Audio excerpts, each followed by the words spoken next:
this is Ellen. Oh, hi Ellen, how are you doing? How's it going with that drilling project you planned? I'm fine, thanks. I'm actually calling you because I would like you to tell me everything I always wanted to know about casings and was afraid to ask. You mentioned they are a fundamental component of boreholes. Could you give me some useful hints which could help me as a client to roughly know what to focus on? Yeah, sure, no problem. Casings are a really important part of water supply boreholes, and they can have a huge impact on the productivity, water quality, and lifespan of a groundwater supply. They're basically pipes which line the inside of a borehole, installed after drilling is complete. They serve a number of purposes, including allowing water to enter the borehole at specific target depths, blocking and preventing contaminants from entering the borehole, and ensuring the borehole remains stable and open, allowing safe pump installation and removal. Does that mean that any kind of pipe can be used? No, definitely not. You want to use casings that are suitable for use in water supply boreholes. Generally speaking, there are two types that you'll use: screen and plain. Both types come in various diameters, thicknesses and materials, suitable for use in different depths and types of installations. They're usually made of rigid PVC, UPVC or steel, with PVC being the most commonly used material in humanitarian contexts. They usually come in pieces about 2 to 4 meters length, joined by threads, solvent glue or welded when made of steel. So what's the difference between screened and plain casing? So, screen casing, as the name says, has openings which allow groundwater to flow into the borehole.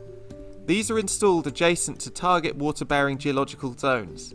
There are various types of screen casing available, with different openings and open areas to allow water into the borehole.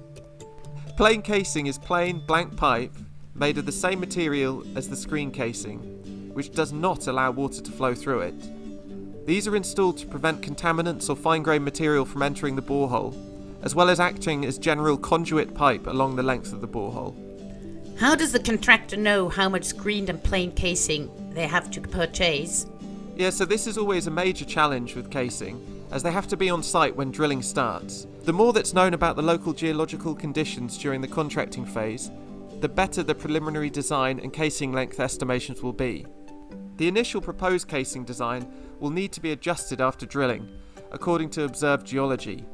Therefore, the contractor should always carry extra casing to the site to allow for changes in borehole design. How can we make sure the screens are placed in the correct position? So there's two key aspects you should consider here: the position of the water-bearing zones, and also the water levels inside the borehole. Both of these are recorded or estimated during drilling, and are contained in the borehole record. And what can happen if it's not the case? A frequent mistake is that screens are placed above the water level inside the borehole, exposing them to air during pumping. When screens are exposed to air, this can lead to clogging, biofouling, and premature aging, which can considerably reduce the lifespan and productivity of the borehole. Is there anything else I should keep in mind regarding casings? Each different type of casing will be suitable for use in different depths and pressures. You should check the manufacturer's specification for the casing you plan to use to make sure it's suitable for your installation depth before starting. Otherwise, it may crack or break during installation. When you're working with casings on site, you should make sure that they're stored in a clean, dry place under shade, preferably indoors. Sunlight will quickly degrade PVC, so it's really important not to leave them in the sun. Before installation, each piece has to be inspected for any cracks or damage and removed if needed. It's important to clean and disinfect the casings before putting them into the borehole. In addition, remember that there should always be a length of plain casing at the bottom of the borehole, forming the sump, where the fine material can settle. This should be at least 2 meters long. It's important to seal the bottom of the casing with a plug, usually a threaded end cap. As the casings are carefully inserted into the borehole one by one, they should be hanging freely, just held by the clamps or grips of the drilling machine. Okay, thanks, because I have to stop here anyway, but you definitely managed to give me a glimpse of what seems like a vast field.